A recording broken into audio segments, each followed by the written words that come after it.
gudoomiye ku-xigeenka xisbiga mucaaradka cud xildhibaan Cumar Jaamac Faarax ayaa deeqadii ku wareejiyay xabsiga dhexe ee magaalada Ceergaabo cusbitaalka Qaaxada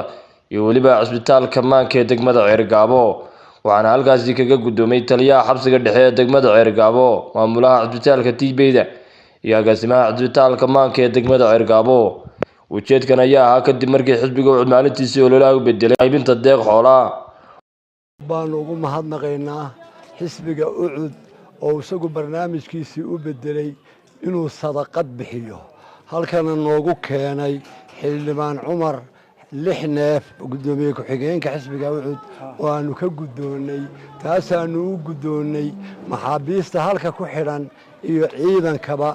aad iyo aad baan ugu mahadnaqaynaa waana mahadsan yihiin anagoo cusbitaalka Tiibeyda ee Ceergaabo waxa maanta halkan noogu yimi gudoomiye ku-xigeenka xisbiga ucud xildhibaan Jaamac Cumar Faarax waxay noo keeneen 6 ari ah oo loogu talagalay dadka xanuunsanaya cusbitaalkan Tiibeyda waan idinka gudoonay baan leenahay miisaanka xasanaadkana Ilaahay ha idinku daro dadka iyo dalka cidii wax tarta kuwaas ah dadka la doonayo inay maaragtay la soo dhaweeyo la qaabilo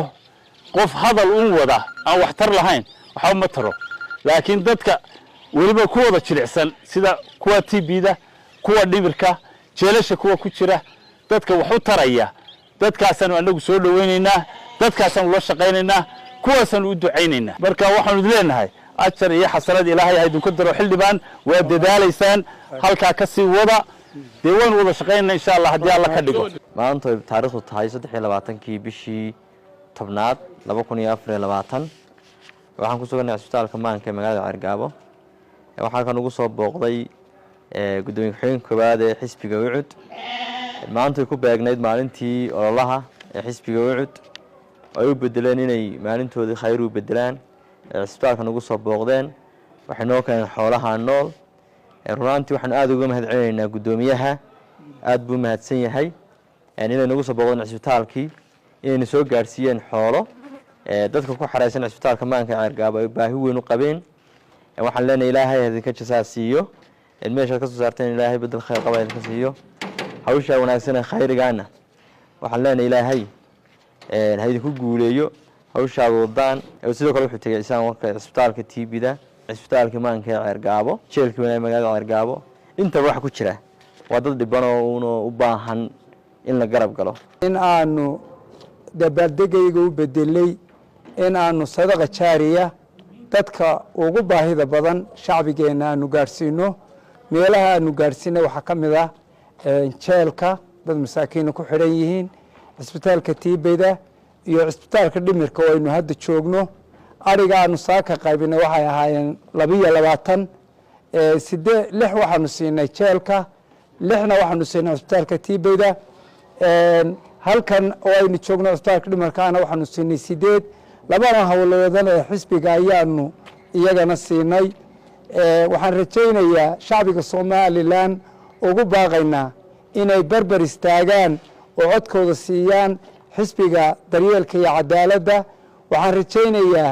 magaca iyaga ayaa sheegaya waxaanu ka shaqaynayno waa daryeelka iyo cadaaladda shacbiga reer Soomaaliland xisbiga wuxuu hormuud u yahay difaaca qaranka taageerada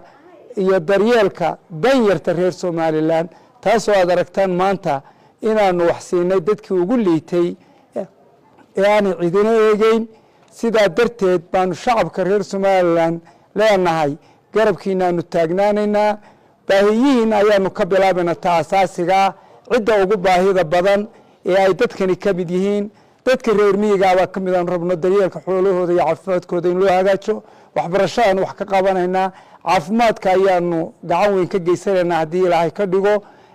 insha Allah daryeel fiican bay heli doonaan oo caafimaad dadka dhimirka dadka Tiibeyda qaba iyo dadka kale cusbitaalada baahiyaha u jiifo oo dhan waxaanu hormood ka nahay difaaca qaranka midnimada shacabka reer Soomaaliland in la mideeyo in aanu cadaalad u samayno iyo daryeel shacabkeena maanta la halaakaysan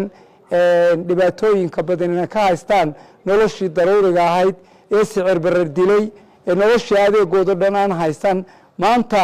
wuxuu guddoomiyaha murashaxa xisbigu hormood ka yahay oo uu had iyo jeer u ololeeyaa midnimada iyo difaaca qarannimada somalilan taas ayaanu ku faanaynaa cid walba ku dheernahay taasaanu shacabka reer somalilan codka ku weydiisanaynaa waxaanu leenahay maanta siiya xisbiga idiin adeegaya ee idiin shaqaynaya ee adeegiina bulshada asaasiga ah ka soo bilaabaya xagga hoose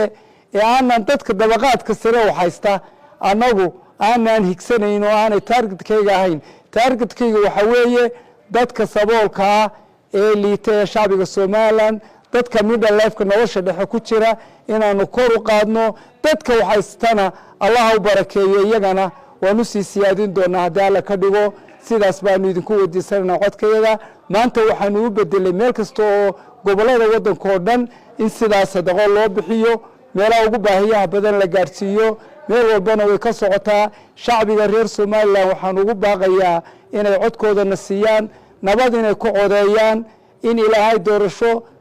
hufan oo nadiifa oo nabadgelyo ku dhacdan inayna siiyo aad iyo aad baan idin salaamayaa maasha allah soo dhowaada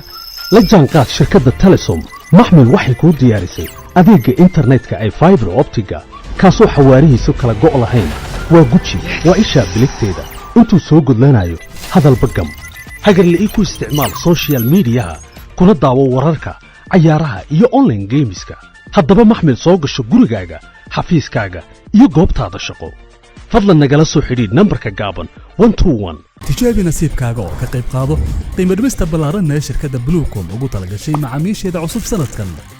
wareeji ku guulayso qiimo dhimis u dhaxaysa 5 ilaa 30% oo hel internet xawaarihiisu sareeyo kaliya taabo linkiga moobilkaaga lagugu soo diray maxaad sugaysaa wareeji oo ku guulayso internet xawaarihiisu sareeyo